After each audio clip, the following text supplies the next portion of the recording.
that was my version of Sweet Jane as played by Steve Hunter on the Berlin tour, which he played live.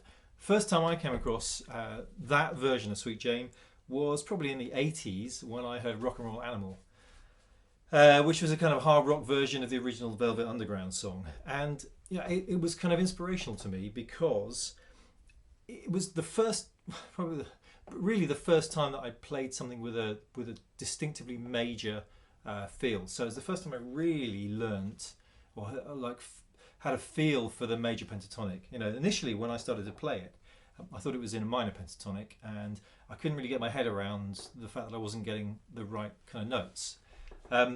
The only other thing that I'd ever played in a kind of a major feel before that was Sweet Home Alabama. Again, you know, early in my guitar playing career, what was I? You know, I would have been playing maybe 5-6 years then. I still just learnt the notes and kind of tried to replicate the solos without really trying to understand it. But I thought it'd be really interesting because I gave one of my previous videos was talking about how to do a country feel, and one of the things that I said in one of the sections was putting a bit of a minor pentatonic or a blues scale in at the end on the turnaround. And I mentioned Steve Hunter's solo then in Berlin, and I thought I'd take it, have a quick look at it, and you know, explain to you why it was inspirational to me. It really helped me learn how to put major and minor pentatonic together. So there are other kind of major minor pentatonic things that I'd learned. I might have learned the solo from Crossroads, for example, but I didn't really. That was really a minor pentatonic feel with a bit of major thrown in. This was distinctively a major pentatonic feel, but with a lot of blues thrown in. I think that's the key thing. So my version of the solo was, you know, I suppose 85% there. This is not an instructional video on how to play the solo note for note. It's more, you know, an opportunity for me to talk about what was inspirational for me and how, you know, when I listened to the kind of 2008 version of that, which I just sort of played, it really pulled it home to me. When I knew more about music theory and I knew what Steve was doing and how he was doing it, then it really helped me, and it sort of changed my playing. So the first thing to say is I just played a loop on my RC10 with some drums. I put a bass on it, but the basic chords for this, and I mean there's lots of versions of Sweet Jane, but the basic chords are G, A, D, G, A, D. And the cool thing is a kind of syncopated rhythm.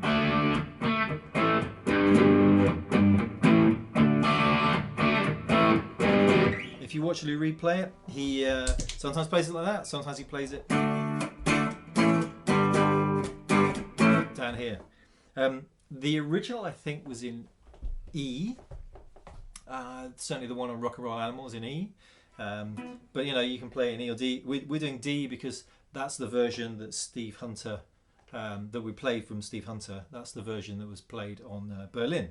So, so what's so interesting about this solo? Why is it something I want to talk about? And the reason is this. So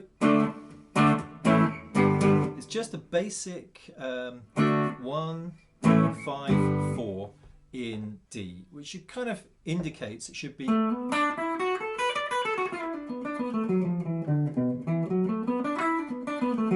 just a basic sort of major pentatonic. And in fact, you can kind of play a major pentatonic on this and it sounds great. Listen.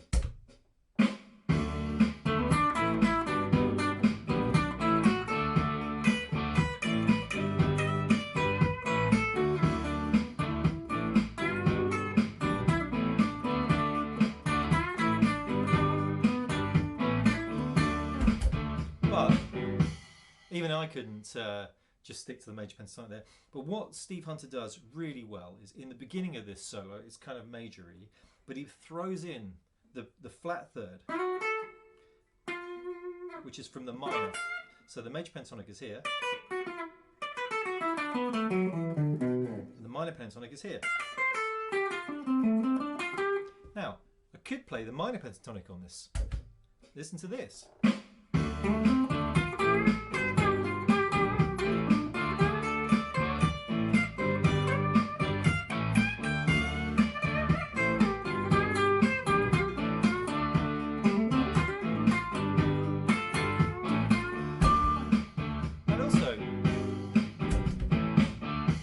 also sounds pretty cool.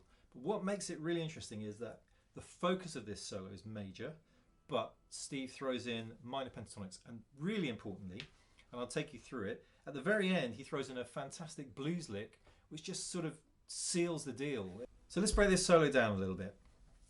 The first bit here, very country and western,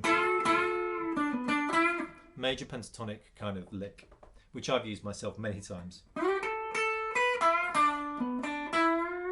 So here, still staying in the major pentatonic, going towards the major shape for D, the sixth. I'm bending on the second to the flat third, a very common device that Steve uses in this solo. And then, so here bending from the fifth to the sixth, still in the major pentatonic, and there,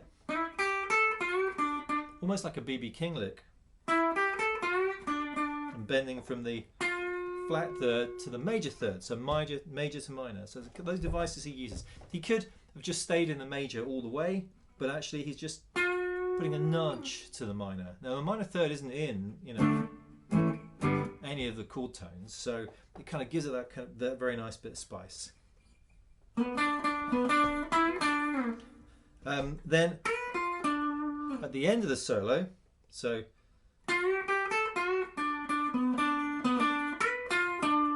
he goes here. Now you could consider that G7 arpeggio, or it's the sixth of the chord, flat third, back to the root.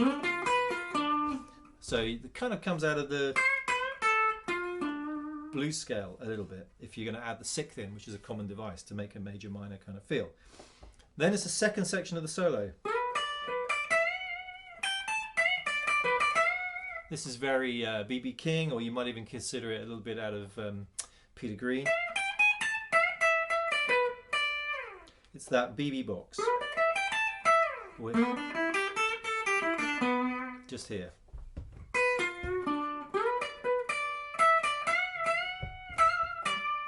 So beautiful kind of, again, he's just going, bending up. Here's the D. Here's the E. And here's the F sharp.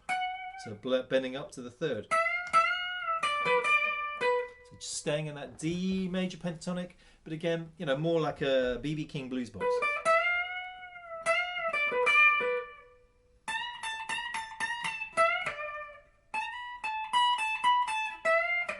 So again, bending straight up there to from the G to the B, and again, you know, this major scale.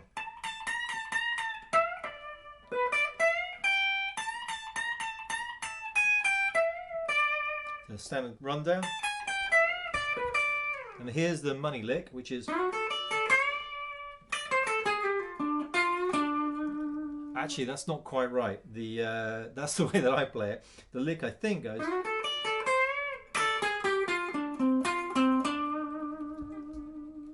Which is kind of idiomatic of Steve, I think. So, but you know, Chuck Berry, or something you might hear Angus Young play. And that is a minor blues. So all the way through, it's, you know, it's playing homage to major. It's fundamentally focused on the major scale, and then a little bit here and there, plays a flat third, bends a second to the third, but finally at the end it's there on the kind of on the turnaround, goes straight into the singing, and it kind of ends the solo section, ends the introduction, and kicks it into another gear. It's a really strong solo device.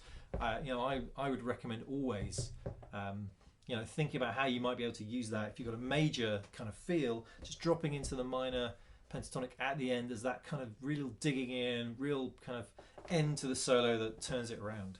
There's lots of other examples of it, but I thought this would be a really great example. So I hope you enjoyed that, and I hope I'm not going to put any tab up. I'm not exactly 100% on the solo, but listen to the original. It's fantastic. There's another solo in the middle of the song, which is also really good. And maybe, you know, if I get time, I'll put that together for you. But yeah, thank you very much for listening, and I hope you found a new interest in Steve Hunter, who also played for Alice Cooper, I believe. And the way that he kind of puts notes in the right place is great. And also a new love for Sweet Jane, because it's a fantastic song. So.